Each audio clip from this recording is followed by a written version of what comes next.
Do you swear to tell the truth, the whole truth, and nothing but the truth?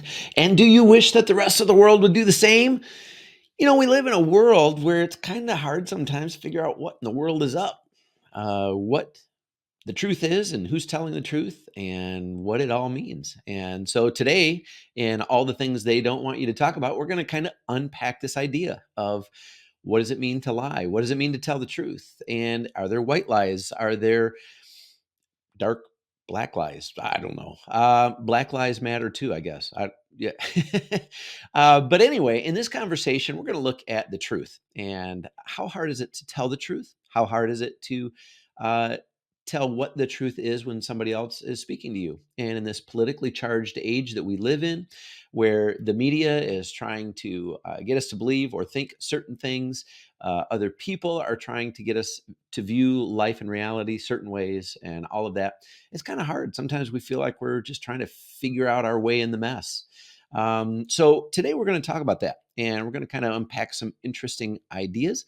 And so I hope that this conversation is encouraging and helpful for you as Rob and Amanda and myself talk about lies. Welcome to All the Things They Don't Want You to Talk About podcast. This podcast will explore all the subjects that make the insecure squirm in their seats. Religion, politics, local and national, the Constitution of the United States, and the wheel of love and hate, to just name a few. Stay with us as we use our freedom of speech to delve into the good and the bad. If this podcast is not for you, feel free to find another one. Without any further ado, here comes All the Things They Don't Want You to Talk About podcast.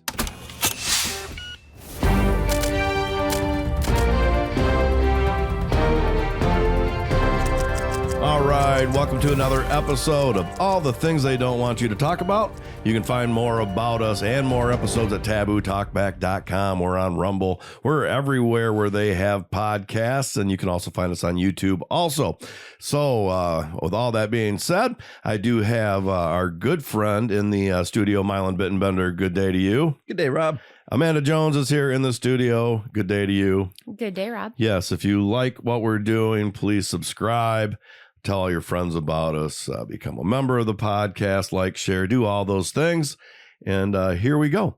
Well, as we're talking about things to talk about, Mylan mentioned lies. And I think that lies is a great place to go. I mean, a great place to talk about, not to go there, but we want to talk about biblically in the 10 Commandments. It's number 9, thou shalt not bear false witness. And it's kind of, to me, one that's most important now, it seems to be. We're in the midst of a presidential election and, of course, all other local politic elections and state elections and all that good stuff. And if anybody knows about anything, is all of a sudden there are a lot of lies being told. And it's one of those things that sometimes it's hard to decipher. But what we do have to remember, as all these lies are being told, no matter what side it's on, somebody's not always telling the truth. It is a sin against God to lie. And against one another. And another, Mm-hmm. Yeah. And to deceive. Yeah. Lie. To me, sometimes it's not a total lie when you're deceiving somebody, but I think they're two in the same boat. How about if you're crossing your fingers? Does that work? Is that okay? I don't think it negates a lie when you cross your fingers. I really don't. Are you saying that's an old wives' tale? No. So I always keep I keep my legs for? crossed. Yes, exactly. 3 people in the studio with all their legs crossed, telling truths. Yeah, okay. So here's another interesting question. Is it possible to tell the 100% truth? Is it even possible? Because, I mean, we're limited beings. Right. We don't know everything we say comes out of with our own perspective, our own biases. Yeah. Mm-hmm. They're always, and that's a tough thing because there is only one truth. Yeah. There's not two truths. There's only one reality. There's not your lived experience or what sometimes, when they talk about car accidents that happen and eyewitness saw that thing. And then they go ask this eyewitness, they ask this eyewitness, and they ask this eyewitness. And most all of them have kind of the same story. Yeah. But one of them will say, oh, that was a white car. No, that one was a blue car. No, that was a guy driving that car. That person just kind of kept on going. No, that person actually stopped and then they kept going. So there's always differences in everybody's story. And whether that's because of their brains or not, it has a lot to do with perception. Variations in perception. Yeah. I mean, that's anytime we think back to a memory or anytime we're, even trying to figure out how something works. I mean, there's always variations in perception. Yeah. I think sometimes we're fighting way too much over just variations in perception. But then there is a lie that's just wrong. What's the difference? Right. What do you know, Amanda? Well, when I think of truth and telling the truth, I think of facts. I don't think of, these are my personal feelings, because I don't know. I look at it maybe more from, and I'm not a lawyer or anything, but like court of law, like these are the ways you would tell the story. This is how you would make a decision on if it was right or wrong. Yeah. So I don't know. I'm not a judge or jury, but I just don't think feelings should be in, I don't know, in discussions. Sometimes maybe if that's where our discussion's kind of heading, but we definitely have to be self-aware enough to be able to know how our feelings are impacting our perception and then our recounting of the story or the whatever. Right. Yeah. And that goes back to past episodes that we talk about. It's real hard for us to see our own faults. So if we're having a hard time seeing our own faults, we really won't we'll probably even have a harder time seeing the understanding the lens that we personally look through when we see anything. yeah, I mean, that grows with your maturity, and like you can. That's called What do they call wisdom as we get older. You get this wisdom about things where you hear a story or you hear something and it's just like, that's just doesn't sound right. There's something wrong about it. Where 25 years ago, you hear that story and you take it as like, oh, that's got to be true. Where now with the wisdom that we get, the older that we get, the wisdom that we should get, I think some people actually go the other way. But it's all about, you see something and you say, man, that just does not jive with what I've known for the past 53 years. Right. Maybe it's being self-aware. Self-awareness. And we've talked about that too. It's hard to be self-aware because we don't, as you had said many times, Mylan, we don't want to see the faults within ourselves. We would rather see the faults in other people than our own. Yeah, but then you kind of lose track of what the purpose is. The purpose is our own journeys and our own growth.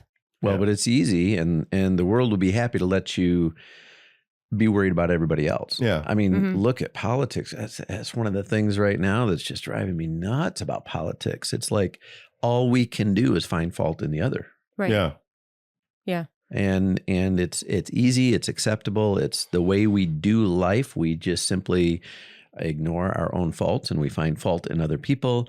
We beat them down in order to lift it. We don't lift ourselves up. I don't have to lift myself up. If I beat the other person down, I put them lower than me, I'm above them. It's like that rationale is just, it's all we end up doing is degrading everything and everyone. Everything just keeps getting beat down farther. Yeah. Now, when we talk about thou shalt not commit a false witness, is what the commit was that what bear false witness. Bear false witness. Yeah. Now, why is that number 9? Is there an order in the 10 Commandments? Like the first one is the one that you should follow the most stringently, and the last, and number 10 has less weight, or are they all weighted the same? That's a really good question, Rob. I don't know the answer to that. Because I mean, to me, telling a lie is not as bad as murdering somebody. But typically, lies are that seed that lead to a lot of other bad things. Well, honoring your father and mother comes before murder. Is it more important to honor your father and mother than to not murder? That's a good question. Yeah. But I do think that there is somewhat of an order. You shall have no other gods before me. That's the first one. Right. And there's something about the order in the sense that if we don't put another God before the holy God, ourselves included, we have a tendency way more often to worship ourselves before we worship this or that or the other money, thing, right? Other, sex, other people's bodies. I mean, other people, we worship that stuff. I mean, and if we put God first, then all of the other commandments become more important. Or just don't even, almost to the point where they're almost not even needed if you put God first. Yeah. Yeah. That's a great way to put it. I think you're right. Yeah. Well, Jesus would have said it like this. What are the greatest commandments? He was asked, what are the greatest commandments? By this time, religion had evolved till there was all of these rules and laws and regulations. And I mean, basically what we see now. And he boiled it down. He said, love the Lord your God with all your heart, mind, soul, and strength, and love your neighbor as yourself. And he said, the other, all 10 commandments hang on these two. If you do these two things, then all of the others make sense. For example, we're talking about bearing false witness, lying today.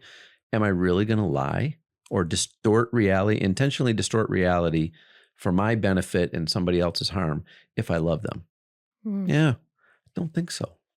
Not if I actually love them as I love myself. Yeah. Now, you asked a little while ago, can, any story be totally 100% the truth? Sure. I think they can, but that's in its when the story is in its simplest form.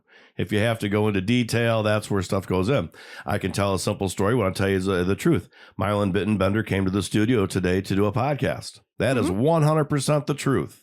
Now, what we talked about, and I start talking about it, that is where it's left up for the interpretation, or the stories may diverge from each other, from what Amanda says happened in here, from what you said happened in here, and from what I said happened in here. Because when I go and write a description for this, I will pick the things that stick into my mind. If Amanda was writing the description, she would we talked about the things that stuck in her mind. And she would write it different than me. You would write it different than me. You would have different key points than I do. Probably we would converge on, if we each picked 10, we would probably converge on 5, and 5 of them would be different from each one. But where malevolence really enters in is when we intentionally are warping reality, either to elevate ourselves or our situation or what we want to happen, or to put someone else's down. That's when, and again, it comes back to the whole, loving someone else the way that you love yourself, right? If we begin to put ourselves out front of someone else, then the temptation to lie or to warp reality and do that intentionally becomes the issue. Yeah. Now, and kind of how we got on this subject is we were talking about lying. Amanda had said something. I said, no, there is one time where it's okay to lie, and that's if you're looking at getting thrown into prison or you're going to go away for the rest of your life. You might want to tell a lie that may get you out of it. Now, whether that's right on my part for saying that or not, that the interest of self-preservation, God did give that to us. There's not a single lawyer in the country that would have a job unless they follow your advice. Right. And maybe less of them need jobs. Well, I think that's why I look at truth telling like that, like in the legal system, like you say what you need to say and nothing more, nothing less. Yeah. Don't elaborate. Yeah. Keep it simple. But how many billions of dollars a year are spent covering someone's lie? And really, I mean, at the end of the day, look at the mess that our judicial system is. Oh yeah. If people were just honest, I think life would be a lot better. Yeah. And if you did the crime, do the time. Well, when you're looking at life or maybe the death penalty, all right, well, that's let's call that a gray area. Maybe you shouldn't have killed somebody to begin with, Rob. Well, and that's why that most states don't have the death penalty, though, is in those cases where they make a mistake or prosecutorial misconduct. Yeah. So that's why, a lot of states won't have that death penalty. But then you don't have to lie. You don't. Because you didn't actually do it. And that brings me kind of to my next point. Is if you don't lie, you don't have to remember them. Yeah. And I learned this as a young child, really, really young, is when you tell a lie, now you have to continue that lie. Mhm. And you have to continue that lie so often where it almost becomes real and reality to you. And I think that's where I see some stuff happening in politics now. And I'm sorry to say it, but Kamala Harris lies about a lot of things. But I don't know if she necessarily thinks it's a lie. Where they talked about how many jobs that Trump lost going in, at the end of there. And she said they lost all these jobs. Well, no, we were actually at a higher point than what there was. Just a blatant lie. But has she now said it so many times or heard it so many times from that side? And we can even flip it over from Republicans if it's a lie, that you say it so many times, it becomes reality. And I think Nancy Pelosi might have said it best. I can't remember what her exact words was, is you just speak it into existence. You go tell the media this, and then they report on it and they report on it. And even though it's a lie, it becomes the truth. Just like the dossier that Hillary Clinton paid for against Donald Trump, from the Russian dossier. It's been, totally debunked. Yeah. And there are still so many people that believe it's true because they heard it so many times that it was real. You bring up a really, really important point. There's, to some degree, and we talked about this early on when we talked about the origination of sin. We talked about the sin in the garden when Adam and Eve took the fruit. What was the temptation? You could be like God. And to some degree, even lying is our own desire to be masters of our own universe, to create our own reality, right? And we feel like there's some weird thing in us that tells us that even though we know it's a lie, if we say it often enough and we reinforce it deep enough, that it will create an alternate reality that will become reality. And that's a really dangerous place to get. You live in a lie. I mean, you've heard that statement many times. There are a lot of people out there that live lies. And I do believe that in, whatever level of, whether it's, American politics, where, we're a democracy, or even if it's a, where you have a king or a dictator or whatever, propaganda is all about creating a new reality, right, by, spinning a lie so much and so deeply that we create an alternate reality. Yeah. That's unfortunately, it's devastating to people that just simply want to understand and do life. And that's where we find ourselves. Yeah. You talked about the complexity of a lie. Now you got to remember and all this kind of stuff. I think a lot of us, we're just tired. We're tired of not knowing what's true. There are so many lies floating around. Politicians are spinning so many lies, and we're just exhausted. And we almost don't even care what reality is anymore, right? We just feel like it's not even worth it to try to grasp reality. I think that's a little bit of where we're at. That's scary to me. Well, it almost doesn't even feel like we're in reality anymore, honestly. Like COVID happened and everybody's in a fog still coming out of it. And it's like, where did these years go? They went by so quickly. And I don't know, in my head, it kind of doesn't feel like real life right now is even real reality. Something just feels off. It's like we're grasping for reality and we just can't get a handful no matter how much we try. Or we have so much reality in our face right now that it's hard to distinguish it. Yeah. I mean, conflicting everything right now is so real. I mean, it seems foggy and it's like, wow, this is so totally different than anything I've ever seen before. But it is so real and it is so in your face every day because of our media, social media. It's there. I mean, no matter where you turn, it's there. Mm-hmm. Not to say that's necessarily a bad thing, because I think more people are being educated. More people are opening their eyes to the lies. And it doesn't matter what side, but when you notice a lie and you notice that people that you kind of were for are lying, it is certainly a kick in the reality chops. Yeah. And I've seen a lot of people, myself included, who certainly was probably leaning left, maybe a little more centrist, but on the left side of it, then to see COVID and the lies and everything that went around COVID, I started recognizing them immediately, especially when they went to mass. Okay, put a paper mask on. Okay, and I can't, please don't quote me on the exact numbers, but microns, when you start thinking about microbes and how small these things are, the holes in the mask are 0.9, whatever the holes, and the virus is smaller. So you're not stopping anything. And actually, from if you think logically about it, you are actually making it worse by masking, because as we talk and as we're walking around with our masks on, the mask comes off our nose. We pull it back up. We pull it down. That's our hands now going into a mask. We're breathing. Yeah. And then we go touch things. And then we go, okay, so now the grocery store decides to put, this aisle is only one way. This aisle is only this way. But okay, so regardless, and that was kind of interesting. I thought kind of funny. But then when they kind of went away from it, and people are still wearing masks. What you don't know is when you're walking and you got that mask on, all of your respiration is going out sideways rather than right in front of you where they normally. So people going the other way are now getting your breath to the side. But if you watch people's behavior in the grocery store, okay, they're playing with their masks, they're doing this and that, and then they're touching everything, putting it back up on the shelves, and it's like, really, to me, it was just making it worse. Saw that watching that death ticker roll when Donald Trump was still president, and then all of a sudden when he wasn't, the death ticker went away, and now COVID's not a problem, even though more people died under Joe Biden's watch during COVID than did on Donald Trump, it's still all his fault. And see, that's what I'm seeing is the problem. These people that are right now in Joe Biden and Kamala Harris with their lies is 3.5 years they've had.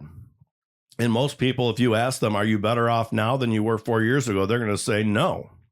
But they're gaslighting. Well, you are better. You just don't know it.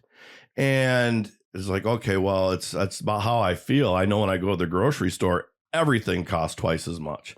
So they sit there and lie straight to our face saying how good things really are when we know they're not. Oh, we're taking care of the border now. Well, we know you're not. And not just the border, you're also flying people in from out of the country and sending them to these cities.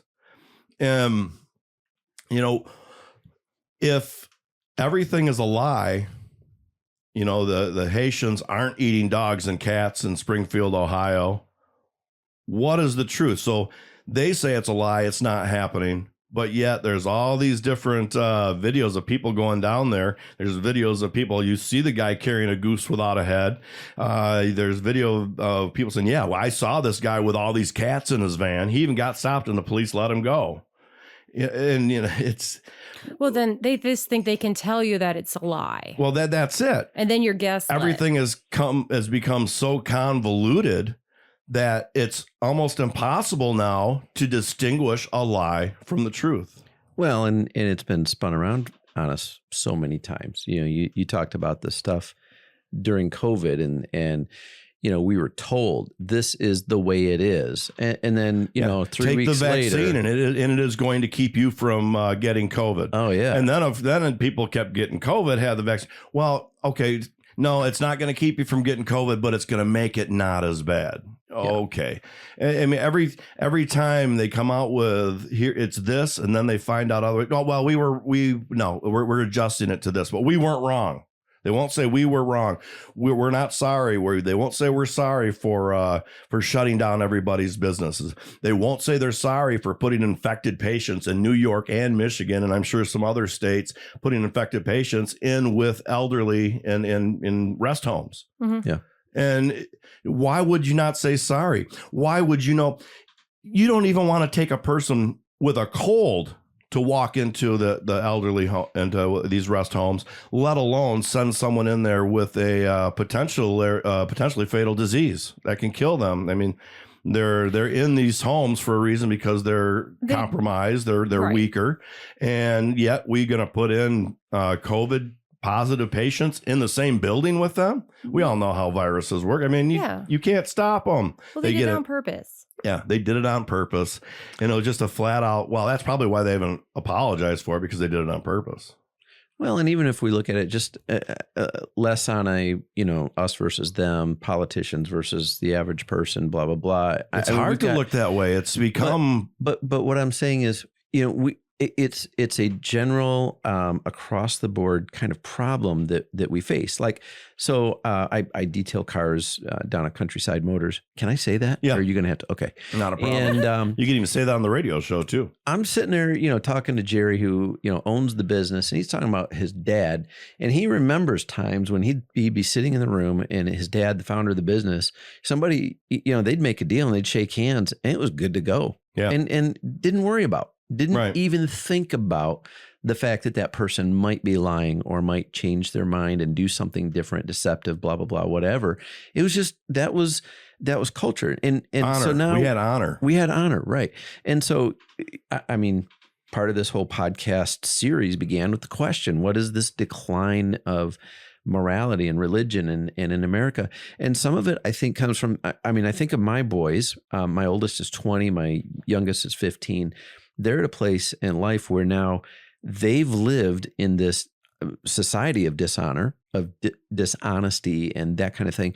And they will never know what it was like to live in a society. Yeah. I mean, actually, I hope things shift and it changes, but they will have a jaded view of life that's worse than mine, and mine is worse than my parents'. And we got to ask ourselves, why are we doing this? Yeah. This is not making life better. And it's not just at the politician level. It's at the everyday interactions with one another level. Yeah. Marriages are not better. Sibling relationships, adult sibling relationships are not better. The communities are not better. Workplaces are not better. And we've got to seriously look at this and say, are we going to continue to contribute? And unfortunately, a lot of times what we do is go, it's already so screwed up. What's the point? But we can never turn the ship with that attitude. Well, you bring up Countryside Motors, which is a car sales place also. And I worked in the car business after I got divorced. I did it for a couple of years, worked down at Cole Motor Company in Three Rivers, and then was at Grand Rapids at Todd Wenzel for a while. And I heard this saying so many times. And to me, it was just like kind of weird. And also, the days of watching House when he was on Fox, and he would always say the same thing about patience. He would say, and he would, and the term in the world of cars was buyers are liars. I have heard that. Yes. And you have to pretty much, when they come in, they're always going to have a reason to not buy or whatever. So you have to overcome those objections. And finally you get to, well, and then a lot of people, their last resort will be, well, I can't do anything until I talk to my wife. And then, the whole from that as well. So you don't make the decisions in your household. And, nowadays, I think that probably worked more on men. These days, I think men are probably, no, I really, really need to talk to her, but that's it. Buyers are liars on something. Why would they be a liar when they're actually going out and looking for a product? Why would they lie about that? Well, obviously it depends on the person, and part of our problem is we don't know the individual. We don't know what their intentions are or what their character, level of character is, and their level of integrity, and those are issues. My question similarly is when did that change? When did it change that we would do a car deal with a handshake, and now we've got no less than 30 sheets of paper that have to be signed, and everything has to be, every I dotted and T crossed. Yeah. Otherwise, you never know what's going to happen and what people might be capable of. And it's like, man, what I want to live. I want to live in a world where honesty. Well, let me give you a story. Okay. This happened to me, and I was going to tell it on the radio show because it was just such a refreshing story to me. There's a Shell station in, let's say, within 30 minutes of South Haven area. And I like Bic lighters, so I buy Bic lighters. And I usually buy them at the Shell station. Well, over the years, I've known a lot of people that worked at those places. And they always say, well, it's not a great place to buy them because all of the employees... they half of them or 3/4 of them smoke, so they don't want to get their lighter. So they take one of those lighters, they light their cigarette and put it back in. And next thing you know, I walk in, this guy, and the Bic lighter tray was about half full, and he's kind of organizing them.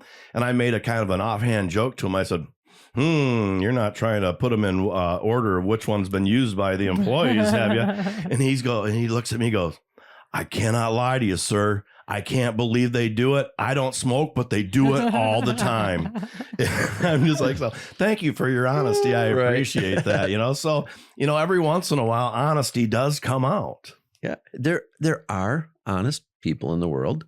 And I think each one of us have moments, bright moments of honesty. And that's part of the problem is we don't know how much someone might be deceiving us or embellishing, whatever. And that's one of the things about when you really look at, I'm going to go back to Donald Trump for just a second. We talked a little bit about Kamala Harris, and he's pointed out on lies. He tells these lies by what they say. But when I look at what they say are lies out of him, usually seem to be more embellishments than lies. He talks about his crowd size, and he does like to embellish. He does. I think he embellishes because he's also actually, if you really pay attention to him and you don't hate him, you can actually find him a little bit funny. Oh yeah. And he tries to be funny. He thinks he's funny, and sometimes he is. So in his effort to be funny and entertaining, he embellishes a little. And the minute he embellishes a little, the other side jumps. Lie. He told a lie. He told a lie. Where when I see their lies are almost just totally blatant. When they talk about, his Project 2025, well, he said it a million times already. I have nothing to do with it. The people that wrote Project 2025 said I have nothing to do with it. But yet I hear a commercial 10 times a day talking about Donald Trump's 2025. Right. And it's just a flat out lie. And if it's not a lie and he gets into office and then Project 2025 is my directive, I think he should be thrown out of office. Absolutely. Well, yeah, that's fraud. Yeah. Well, you bring up a really good point. There's we get into this weird thing where we say, freedom of speech, you can say whatever you want.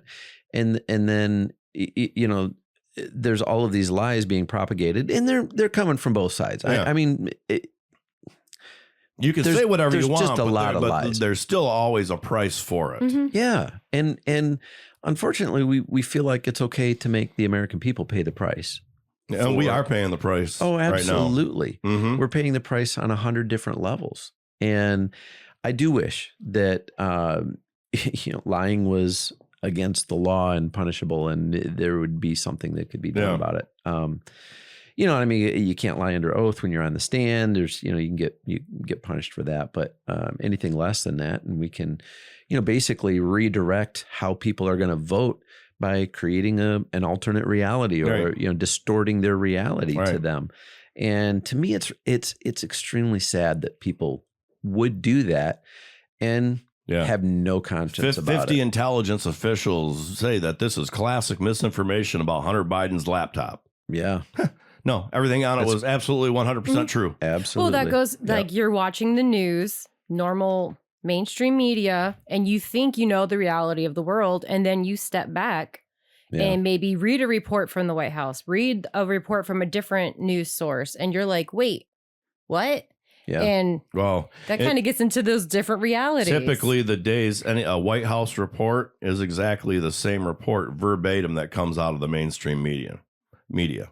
That's where they take their marching orders. And the problem with them is that they are so indebted into pharmaceutical companies and their sponsors and how many billions of dollars they get. Those now, if you're getting out this kind of money, it's really hard to go against what they want when you're beholden to their dollars. And then you lie. But would they just say, I'm just playing my part? What if they're just an actor and they're just doing their part? Then they're not really lying. Yeah. In their heads, if maybe that's the way they make it right. Right now, as far as Donald Trump goes, any means to have him not in office is perfectly acceptable. Yeah, whether it's lies, whether it's killing him with an assassination attempt. It is. There are so many that are like, it would just be so much better if he was just gone. And they've so demonized him that you can justify just about any means necessary to keep him from. Because when you call someone Hitler enough times or Mussolini, our history shows that, man, it sure would have been nice if we could time travel and strangle Hitler in his crib. Yeah. I mean, So It still would have happened. It would have been a different it would have been person. one way or another. It would have happened because we had to learn that lesson. So here's one of the spinoffs that I think is really sad and almost depressing is that part of the, I look at so many people who are voting one way or the other because this identity politics or whatever. And when you feel like there's nothing true in the world anyway, then you don't downgrade your valuation system, right? So, now it's like, well, both sides are lying anyway. Both sides are messed up anyway. So I might as well vote for the pretty pleasant one that makes me feel good as opposed to the one who says mean things and makes me feel uncomfortable. I think that's what they're counting on. Yeah, absolutely. Right. And it's not to say one side's good or either, but I think the entire government, both sides are corrupt. And I think people need to stop saying, oh, one way or the other. Like there's a reason they want Donald Trump gone. And it's because I'm not saying he can't be corrupted, but it's obvious that he's not on the right team when Dick Cheney is going to the left. I do believe in a report that just came out, or maybe it's been out for a while. He has actually been the only president that's taken office and lost money. Oh, yeah. Where Joe Biden, where Barack Obama, where Bill Clinton, when they went into office and got out of office, they had a hell of a lot more money than they had going into it. Yeah, I've heard something similar. And it was not because of their presidential paycheck. Oh, no. You get $1 million to come speak for an hour. Yeah, okay. Well, being a president is good business. Yeah, and with that being said, I would not turn down $1 million to come speak for an hour either. So any of you people out there hear that? If you've got $1 million, you want me to come speak, I'm in. I'll talk about whatever you want. I will even talk about how great our administration is right now for $1 million. Hey, I'll do it for 100,000. For 100,000, you're in? Yeah, okay. I'm in. All right. Well, we cannot tell a lie, so we probably wouldn't do that. Maybe, I don't know. But see, that's it. Money corrupts. I mean, that's just it right now. What's your price? What is your price to now say I'm a supporter of Kamala Harris, or what's your price to say I am now a supporter of Donald Trump? Mm-hmm. Well, just to internalize or bring this subject down to a very personal level, what's the price on your truth, on being honest and your integrity? I mean, it's priceless. Right? There's no price that you can put on that, because if you lose it and you lose your reputation, you never get it back. But we do that. And I mean, I would say almost across the board, very few people there's for almost everyone, there's a price on their integrity, right? I will tell a lie once the price gets to this point. And price isn't always dollars and cents, money. Which brings me back to what I said. I'll tell a lie if it's going to keep me out of jail or prison. Exactly. Yeah. Or if it's going to inflate my reputation, or if it's going to get me into something that I want, or a place I want, or a relationship that I want, or keep me out of something I don't want. And that's where, like them or not, the 10 Commandments say this is right or it's wrong, and it doesn't put a price on everything. And religion in general, at least the Christian religion, Jesus himself, he couldn't be bought, and we see that. I mean, he obviously was not doing what he was doing for wealth. He was dirt poor. The Son of Man didn't have a place to lay his head, and even when it came to dying on a cross, he would not compromise truth. That's one of the reasons that I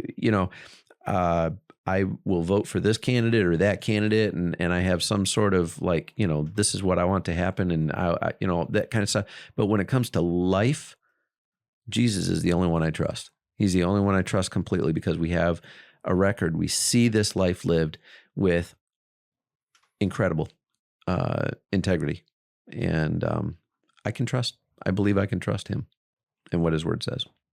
Mm-hmm. Anybody else? I don't know. Yeah, discussion. You get to know people over time, and a lot of times you'll know who's a stand-up person, and they're not going to lie to you, or they're not going to. If you actually have can you tell me what do you think about this video that I did? And that they're just not, no matter what's, it's beautiful, it's wonderful. I have a hard time with that, because I mean, in college, I had a girl who the instructor pulled me in and said I made her feel real bad and blah, blah, blah, because she came to me and asked me what I thought about her project. Now, at that time, I never would have. If you ask me a question, I'm giving you the answer. Were you honest, Rob? I was honest. Did you break her heart by being honest? I did not make. I hurt her feelings pretty bad. It was not a good project. Yeah. But I didn't say that to her because I wanted to hurt her feelings. Yeah. I wanted to say, this is where it could be better. It wasn't just, oh, you suck.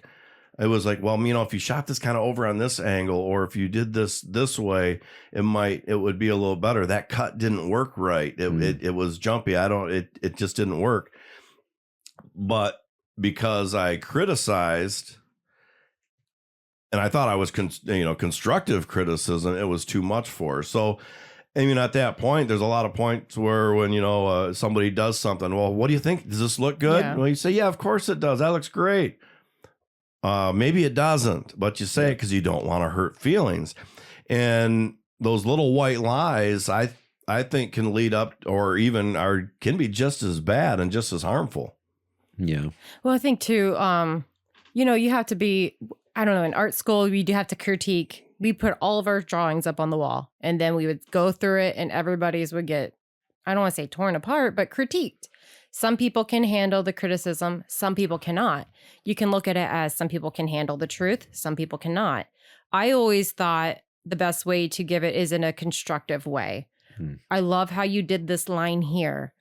I think you should maybe try use always a different say something pencil, nice first, like to get a deeper move, like a deeper mark or something. Like you have to give them something good along with it to make them not cry. I know Rob can give some stuff out. It's pretty harsh, but sometimes I can't say it's not right and not true, but it's hard to hear the truth sometimes. It really is. You can't handle the truth. Well, as an adult, and I look back at it, I wish I would have handled talking to Lauren a little differently. She was a great gal, but she was older than us also, and she was a bigger gal. And so I think she had some self-esteem issues that kind of went along with that. Sure. She had a child, that she was raising alone, going to college. I really admire all that stuff. But I at that age, failed to see the sensitivity in her, and probably was more blunt than I should have been. But then at that point in my line, same thing. We've got these boys that are saying I'm a girl, these girls saying I'm a boy, and instead of saying there's something psychological here that we need to get taken care of, we placate and say, oh, it's okay, you can be whoever you want. Well, yes, that's true, but at the same time, when you're doing this and your rights and your truth is now trumps what really is the truth or everybody else's truth, I have a hard time with that one, and being able to justify in my brain everybody just saying it's okay. Yep. At some point, whether it's still in the book or not, it was called gender dysphoria. It was a mental condition. Yeah. Now it's just, oh, there's nothing wrong with that. I'm like, but when you see them, and where I see them is on TikToks and on social media, they act totally insane. Dylan Mulvaney, he pranced around on my first month as a girl. I have never in my life seen a girl act like that, prance around, kicking up her heels and doing what he was doing. Girls don't act like that. Even 8-year-old girls don't act like that. And you bring up a really, really important point, that when we're willing to buy into the deception and go along with the deception, we really are hurting people. Because again, it goes back to that distortion of reality. We're not being honest about what is real, and we're not only creating problems for ourselves, but we're empowering other people to live into a deeper issue and a deeper problem. And that's just not right. We do it as parents too. I don't want to say no to my kids. I don't want to be harsh on my kids. So I don't live according to reality. We kind of cut corners here and we fudge the truth there and that kind of stuff. Our kids need our critique. And sometimes obviously we've got to be kind and we've got to be considerate. We've got to be compassionate in the way that we give critique, but we've got to give the critique. Otherwise, we're raising soft individuals that are not capable. Critiquing is compassion. It is. It really is. It is. But the problem is that we grow up in a world that's told that no critique is compassionate. It's all mean and nasty and wrong. And so you can't critique somebody who has a dysphoria of some sort, and you can't critique your kids who are misbehaving or don't have a correct view on life, and you can't. And so the world is telling you, you're supposed to lie. You have to lie. And I can't get along with that. Like my biggest thing was they're like, oh, you need to accept your child however they come about whatever it is they want. Because if you don't, they're going to kill themselves. And then the first thing is like, well, I don't want my kid to kill themselves. Of course, no parent wants that. So then you feel scared, like you have to. Yeah. Because, the outcome, if you don't, from what the mainstream media says, is that your child will kill itself. So, I mean, from a parent's point of view, what did we do up until this point? You would talk to your kids. Yeah, be honest with them. And I've had issues with my kids with stuff like this, and I sat and talked with my daughter, and she realized, you know what I mean? Like they just see what's on the screens. And we don't talk to our kids enough. And I think that more people just need to talk to their kids. Have a hard conversation. Well, it's going to be more awkward to not have the conversation and than to have the conversation. This is how a lot of kids are what they're using to be different than everybody else. And when we see it, oh, wow, that's cool. That's cool to do all that. And eventually, I think probably in most circumstances, the kids are going to grow out of it and become who they are meant to be, that their actual hormones in them tell them who they're going to be. Now, especially when they're younger, I think that's kind of I want to be cool. It's a cool thing. And because the adults, there's a lot of adults that are against it and they say this isn't right. We're going to rebel against that because we think this is cool. Mm-hmm. But look what it's for. Buy our chemicals to help you with this transition process. Yeah. And it's all chemicals for money. It's all a lie. These people are suffering and we are making it worse. Yeah, there's been, and they don't want you to talk about it all that often, but there are many people that have transitioned and then wanted to come back and couldn't. And then that depression was so much worse where they end up killing themselves because they couldn't come back and they made a huge mistake in the beginning. But what does it all go back to? That it's an underlying mental illness. It is. But it regardless, for me, mental illness or not, you are if you want to have a mental illness, you can have one. We have that right. But that right has to start at 18. Well, it's almost celebrated. As a legal adult, for sure. Well, if you want to live into that mental illness. Yeah. But the scriptures tell us to speak the truth in love. And those two things have to go very, very, very closely together, right? How do we speak to our kids in a way that doesn't make them want to go out and kill themselves? Well, they've got to know. They've got to know beyond a shadow of a doubt that we love them, that we care about them.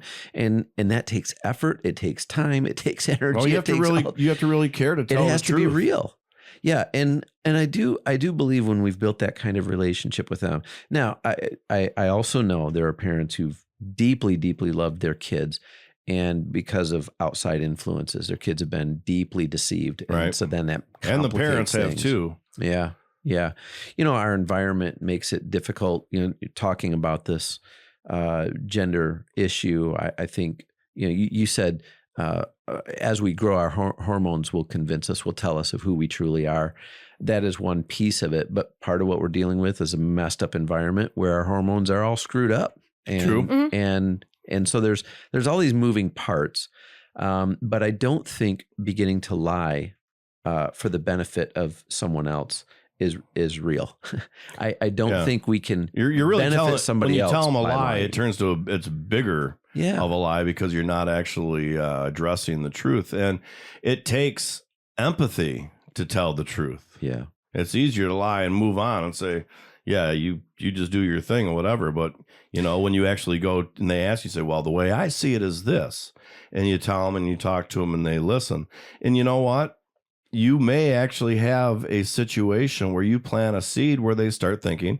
Amanda had said that with her daughter, which, you plant a seed that gets somebody thinking, and then that seed is what can grow. Now, with all that being said, that's how it works the other way. Yeah. That seed gets planted, and then those thoughts pervade. And if there's nobody there to tell the truth or kind of to set you straight, so to be, as we might say it 10, 15, 20 years ago, you're going to continue on that path and keep believing that the things that are going on upstairs are actually true. I mean, our own, what we think in our head is our lived experience, is our truth. Mm-hmm. You said it takes empathy and compassion to tell the truth.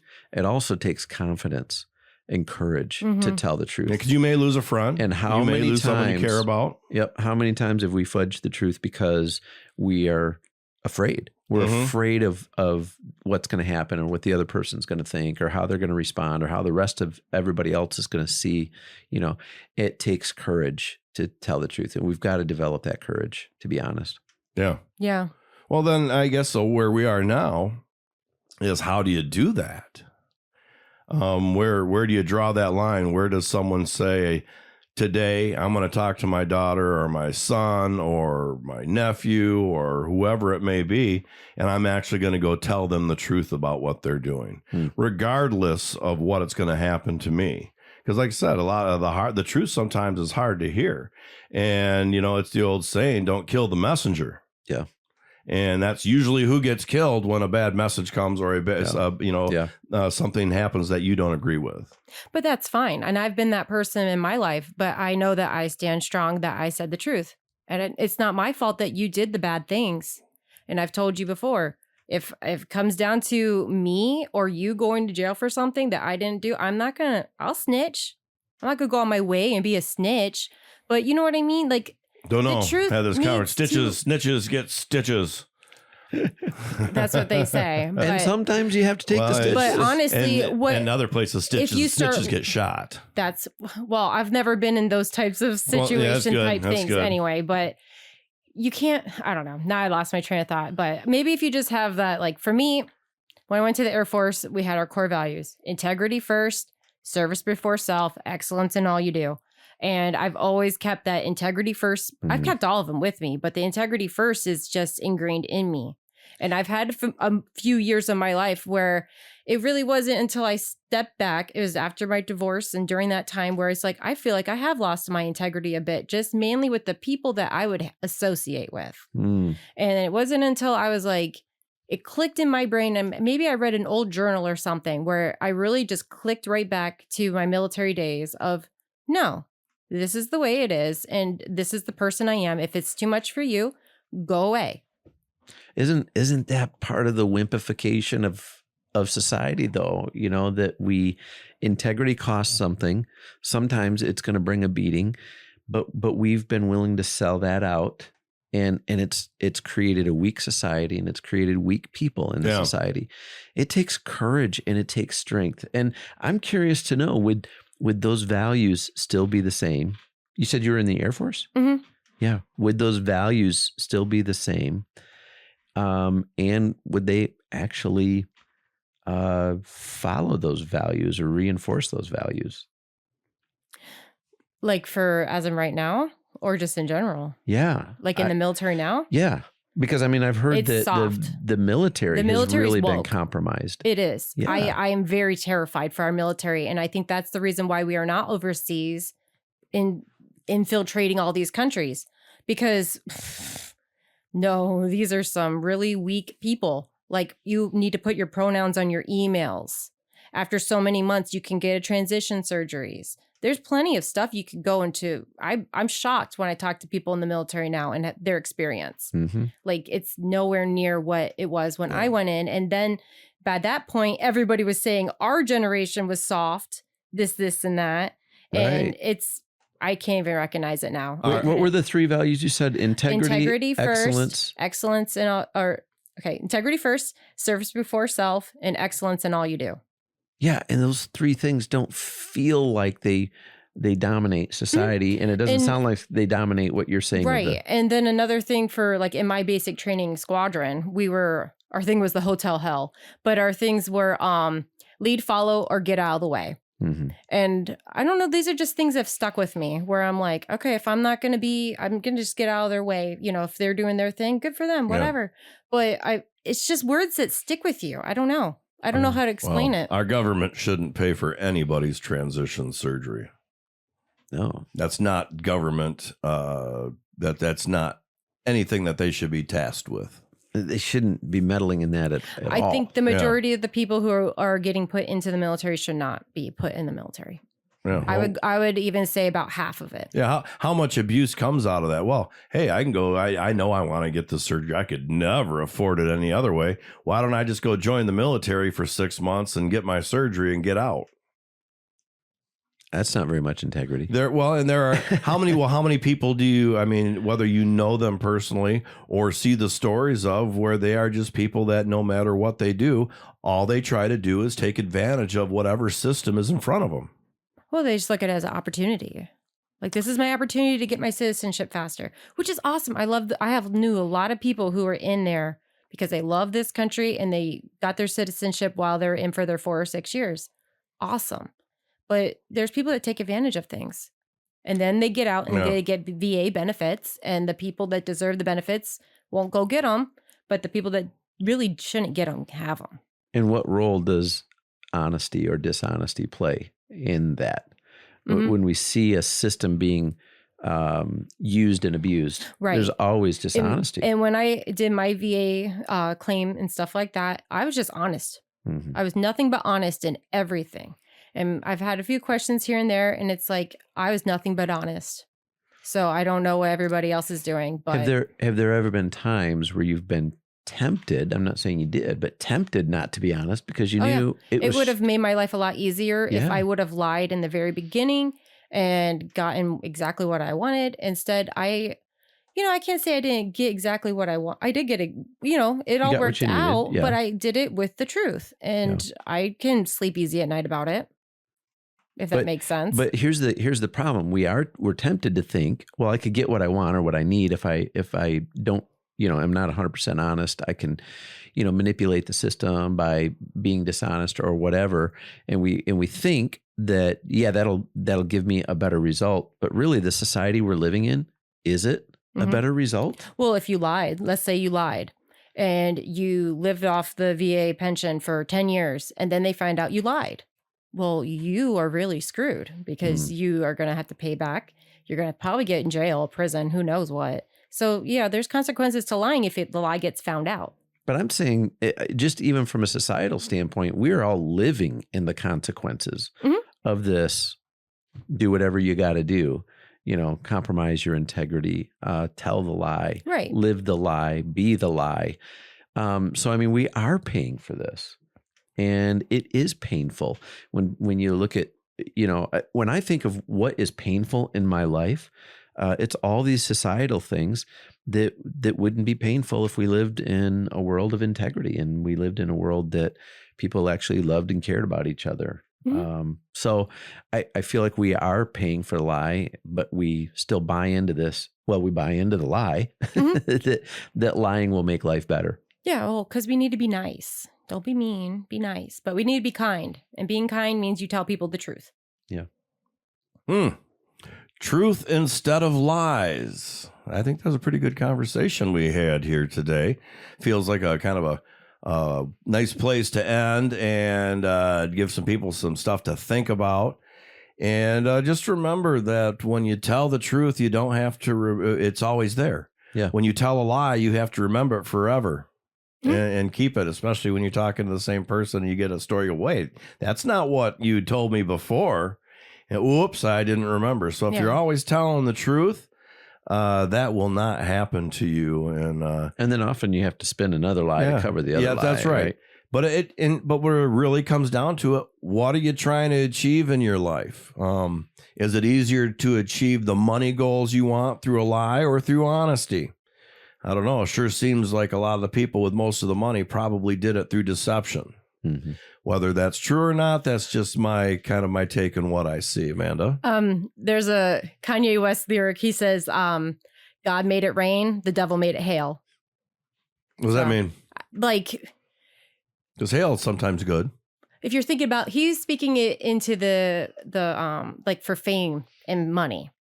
Okay. So like it could be good. You get a lot more, but it's going to hurt. It's going to be. Do you want power in your life? It might take some deception to get it. Right. But there are people that I think have done it right and have done the right things. And it's probably a harder hill to climb when you're honest, which just seems totally backwards to me.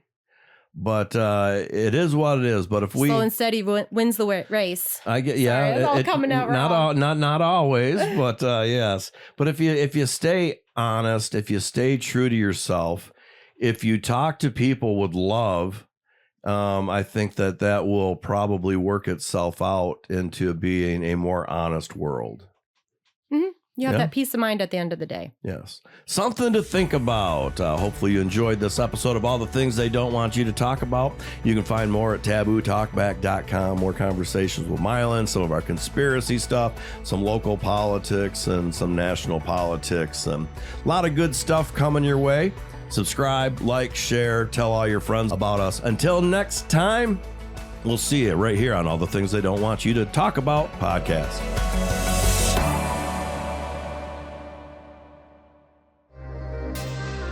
All the Things They Don't Want You to Talk About podcast is part of the Rob Byrd Moondog Podcast Network. Go to tabootalkback.com for more information. Copyright 2024.